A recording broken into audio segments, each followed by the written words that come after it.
Hello everyone, welcome to the channel. It's been about 2 years since I put out the Winchester Wildcat video where I titled it Why I Pick the Winchester Wildcat over the Ruger 1022.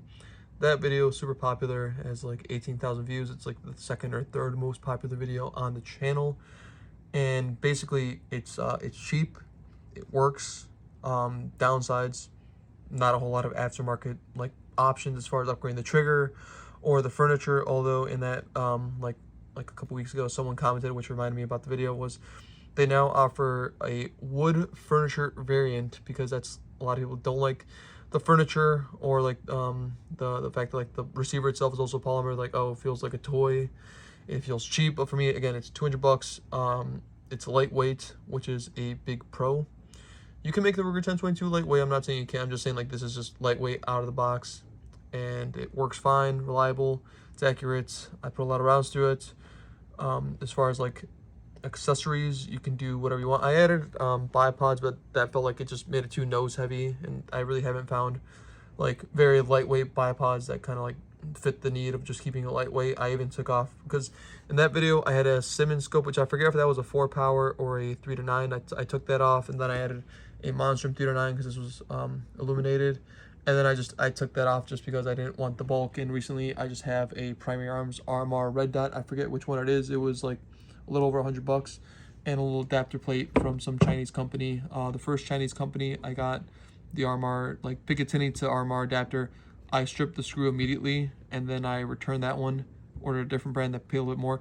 This might even be UTG. I don't remember which plate this is, but point is, it's Picatinny to RMR, Primary Arms, which I just zeroed this. I don't like how this is a T6 to adjust, and like the clicks, I don't know if it's half way or 1 way, not super relevant, but it's not really audible. You can't really feel what a click is. If I do 3, 5, I don't know. Not great, but again, for what I need it, which is just to shoot 100 and in, it's fine. I zeroed it at an indoor range of 20. I'll soon take it out to zero it at 50 and shoot at 100, make further videos on that. I'll add in some range video here. I'm gonna do a little voiceover of me here at the range, shooting some subsonic Aguila 38 grain. This is just after zeroing it, so I'm shooting quick just to confirm that it is in fact on at 20. And like I said earlier, I'm going to adjust it elevation to 50 down the line, and I'll be showing the group here in a second, switching out paper targets, and boom, there. Yep, fairly zeroed. I'll shoot the next 3 shots slow, and just to show a little group. Also, on a side note, in my state, unfortunately, we do not get suppressors, so that's not something I can add to my rifle, but that'd be a nice addition for a 22R subsonic rifle.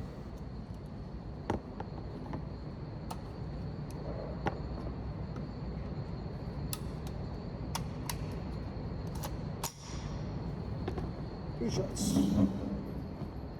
I lowered the red dot, and I adjusted the red.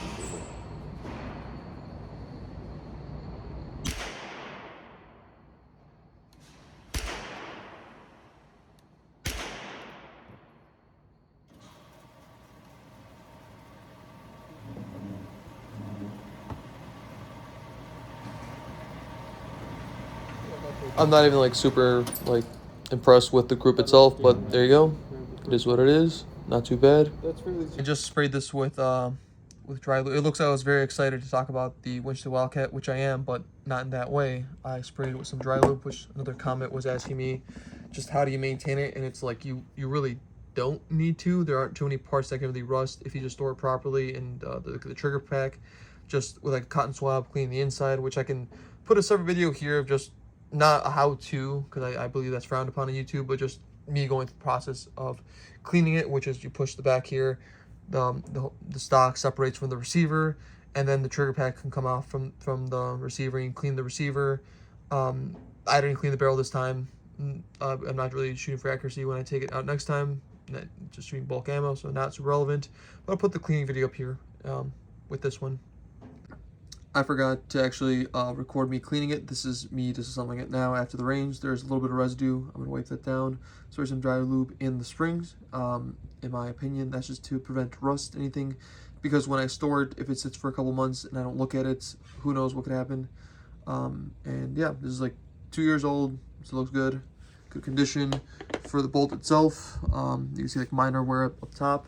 For cleaning, just spray a little bit on the springs there, and just making sure underneath the extractor is clean of debris, and then clean the firing pin itself, which when you disassemble it, it looks like a little sword, which is cool. And then on the furniture itself, just cleaning near where the, well, not near, but exactly where the bolt meets the barrel. That little cutout there is where the extractor sits. Just making sure there's no debris and gunk in there. And then the furniture itself, this is all polymer, so it can't really rust. But just wiping it down so there's no debris or any buildup there. And that's about it for cleaning.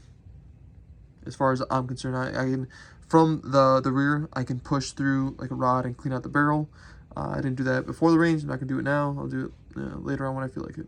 Again, the pros, it's cheap, it's reliable, it's accurate enough. I'm not saying like this is like a super precision, accurate, whatever. It's 22. I can shoot it fine out to 100, which is fine for small game, personal defense, what have you. And then anything else, just a little Kentucky windage, holding it a little higher, and for account for the drop in the wind, then you should be solid. If you already have a Ruger 1022, this would be a good addition because it uses the same mags. And all positives all around, but through normal use, I'm saying, because I personally don't like to just torture test and beat the crap out of the stuff I have, because if I just simply go to the range, fire it, clean it, it'll last you a long time. But the rear peep sight fell off. I didn't lose it. I have it in a range bag. I just left it off just for example. And that wasn't like banging it up against anything. That was just through normal use. I was shooting it indoor range, not before I added the RMR red dot. I had the 3-9 up top. I was using the scope to shoot, and then I heard something fall, because I was there in range by myself, and I looked on the ground beneath all the brass, and there's a little peep sight, and then I'm like, well, I added this with a type of mount where I can still use the iron sights underneath it, and the iron sights are cheap. They're adjustable as far as elevation there on the rear to account for that, to whatever you want to zero to, but it wasn't really worth keeping around. Like, if it's gonna fall to normal use, if I really bang it up, and again, it's a little piece of plastic, the peep sight can break, the front sight can be removed also and switched out for other stuff. Again, I'm not sure aftermarket what's out there, but just options you can do. But again, I would still recommend it. I would say if you have money for a 22, this is a solid option, because again, pairing it with the Ruger mags, the 10 round rotary or the BX 25 round mags, those are good mags. I find them to be very reliable, using not even again 22 still cheap ammo. We're talking, you can buy CCI ammo fairly cheap still, although, you know, prices, we can say compared to prices, you know, 5, 10, 20 years ago, yes, the prices of everything is going up, unfortunately. I'm not an economist, I don't have any solutions for that, but what I can say is, if you just stock up on CCI, Aguila, or Ely, and Aguila I recommend because they have solid bulk packs for like the 250 rounds for $30-ish. Again, you can break it down to like, oh, well, I can find bucket o' bullets very cheap. I can find the Federal, whatever their bucket is called. And for me, that's very dirty, not super reliable ammo, because you add a lot of gunk. The Aguila has a weird smell. The Ely, I can't always buy it in bulk, and for the CCI, it's not always available for what specific type I want. Like, if you literally just wanted only stingers, like how much would 1,000 rounds of stingers cost? What website can accommodate that? I don't know. Those are, you know, questions I have, or answers I have to that question. But I feel as though, like, depending on where you live, if you live very rural, then I suppose, I don't know what stores are near you, but I'm saying if you're in a typical city / suburb / semi-rural, where your closest store, like big store like Bass Pro or Walmart, they probably have the brands of 22 I'm talking about, and they probably have Ruger 10 round or 25 round, depending on what, you know, where you live. Because even like certain states, you can't have certain rifles. I don't know what states having like a semi-auto 22 is not compliant with whatever state. Again, I don't, you know, that's for you to figure out and all that. But all that said, quality mags, Ruger branded, quality ammo, and you should be fine. Not to say you're never gonna have a stoppage, it's never gonna have any issues, but you'll limit the issues you have. And then for me, shooting rimfire, recommend dry lube. Cleaning products and bore cleaner aside, like after you clean, I'm saying this is just to spray on the springs and whatever parts have friction. Hops leave like a residue, but it's fine. This is like the most recent one to me. Typically, I use the Hornady One Shot because this is cleaner and lube. So pairing this with a brush or anything else, I can get whatever debris. And then with either like a pocket knife or like the head of a pin, I can scrape out underneath the extractor or where it meets up with the receiver to clean out that section, and spraying it, cleaning it, and then this doubles as cleaner and lube. This one I believe is just lube, but again I clean it first, then the dry lube. And even the Otis, this one smells like my girlfriend doesn't like the smell, but it smells to me very good. It smells like raspberries or something.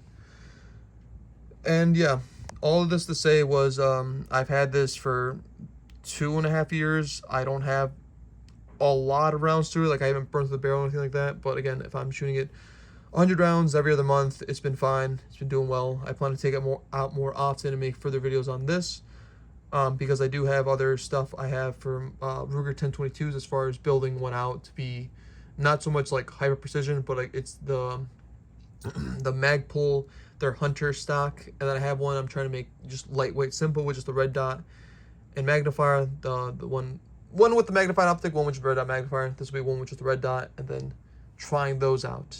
So far, I'm still leaning towards this just because easy to maintain. I don't need tools for the Ruger. I'm not saying it's difficult to maintain or all that. That's not the argument I make. I'm just saying this I don't need tools. I can wipe it down quickly. Ruger one, it's literally one bolt. If I have a classic one that comes with a barrel band, I don't use the barrel band. I don't think it helps with accuracy, reliability. I think it's just there to hold it in place. But if I torque down the little bolt the Ruger has to 20 or 25 inch-pounds with a little bit of Loctite, they haven't come loose on me, and I've been happy. So I don't do the barrel band, but that's just a personal thing. That is enough of me rambling. I still would say that cheap, reliable. You can even forward me or send me videos of like these breaking, because out of the few ones I've seen, they've either been like, I'm not gonna accuse anyone of like mistreating the internals, but I've seen people like show like messed up internals, which again I don't know if that's a part of their, like, they mess something up, disassembly or whatnot, I don't know. And I've seen another guy, which if I look up like Winchester Wildcat broken or breaks or whatever, it's one guy broke his charging handle because he dropped it, which is possible. I'm not saying it's impossible. This is a right angle. If I drop this on gravel or some shit, it might break. But outside of that, I've been happy with it. I recommended it. I've gotten people to purchase this instead of the Ruger 1022 just because, like, oh, you buy this, you're done. You can throw an optic on it and you're done.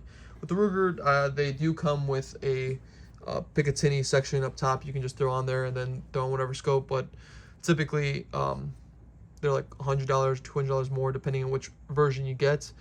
But as far as like the high end of Ruger 1022, which one day I'll get my hands on the Val Kortzen 1022, that's like $1,000-something Ruger 1022 with like a carbon fiber barrel, like their custom stock and custom trigger and all the nice stuff, even the upgraded receiver.